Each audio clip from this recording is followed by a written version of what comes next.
let's go straight to the phone lines because Brandon Big B is with us. Brandon, you there?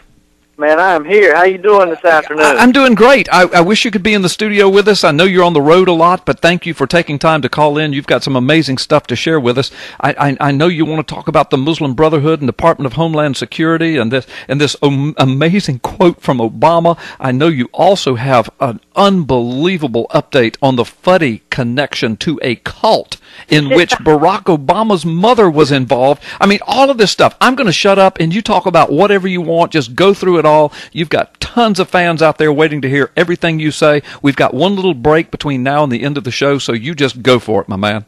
All right, I appreciate it. Well, let's start off with this latest bit that comes out of a Freedom of Information Act request that was obtained just in the last couple of weeks. And it was originally obtained by Investigative Report on Terrorism. You can find them on the net. You can just search engine that. Investigative Project on Terrorism.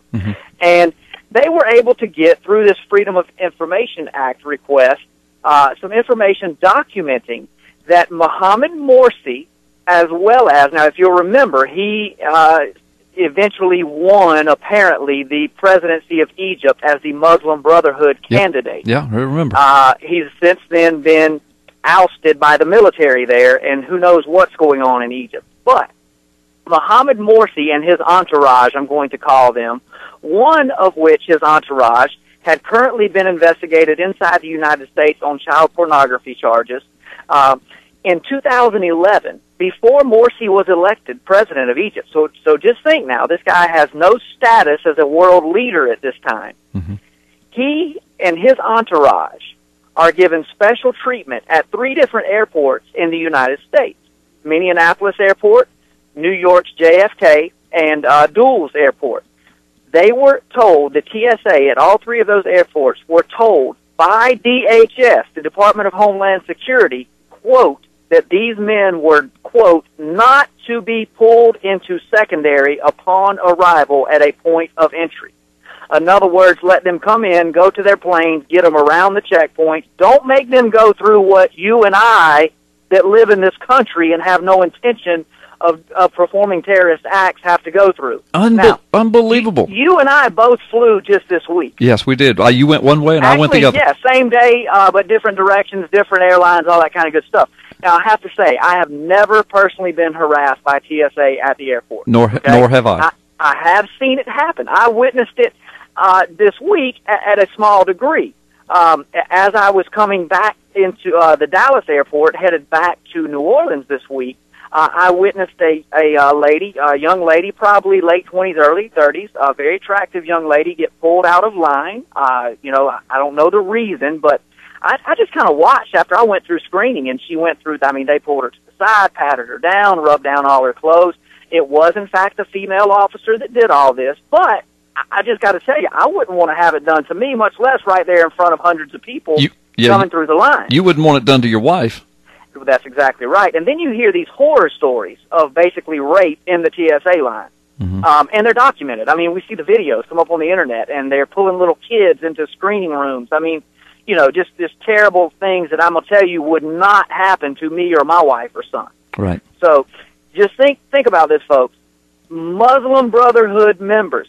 As a matter of fact, now let's just say Muslim Brotherhood has since been designated by Egypt as a terrorist organization. So a terrorist organization was given preferential treatment by the TSA under direction of the Department of Homeland Security in 3 different American airports. Brings back visions of 9/11. Yeah. Good gracious. Yeah. Well, but and you and I have been reporting for years the Muslim Brotherhood infiltration into the government, and I remember Michelle Bachmann questioning this as her job on a security committee in Congress, she and 5 other congressmen, and Marco Rubio, John McCain, and John Boehner castigated her and trashed her, threw her under the bus for even asking these questions, doing her job. Just earlier this month, a retired U.S. Air Force general by the name of Tom McInerney,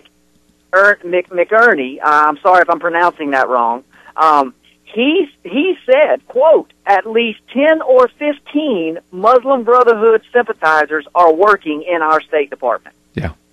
Now, this is a retired Air Force general this month made this claim. That doesn't surprise me. Uma Abedin, married to Anthony Weiner, her whole family are Muslim Brotherhood operatives and elites. So you know she's connected, and she's married to a congressman, former congressman. So the hypocrisy knows no bounds, let's just say. Yeah, let's just say that. Yeah. You and I, red-blooded Americans, are going to go through the basically microwaves, the screening situation, and have radiation injected into our bodies. And if we don't want to go through that, we have to get felt up by these TSA agents because Bin Laden might be hiding in our underwear. Right, but let's. That's the assumption. I know. Let's get some. Let's go through a tanning booth, put on a little black mustache, and put a turban on, and maybe we can get through. And you can go through with preferential treatment, as a matter of fact. Good gracious. So, listen, about 2 or 3 minutes from now, we're going to take a break. So do you want to get onto this Obama quote? I would really like to save this this connection to the cult and Fuddy. I mean, this is just too amazing. Very strange. Yeah. So talk about the Obama. Obama, just this week, has compared himself and the NSA with our founding fathers and the Sons of Liberty. He sure did. I mean, literally, that's what he did. Here's the quote. And this is our dear criminal leader that's running this country. Here's what he says. At the dawn of our republic, a small, secret surveillance committee born out of the Sons of Liberty was established in Boston. The group's members included Paul Revere. And at night, they would patrol the streets, reporting back any signs that the British were preparing raids against America's early patriots. Then he goes on to say, throughout American history, intelligence has helped secure our country and our freedoms. Yeah. Mr. Obama, Mr. Dictator, let me tell you something. These people were they conducting surveillance? Yes, they were, against an invading foreign army that was coming here to conquer us.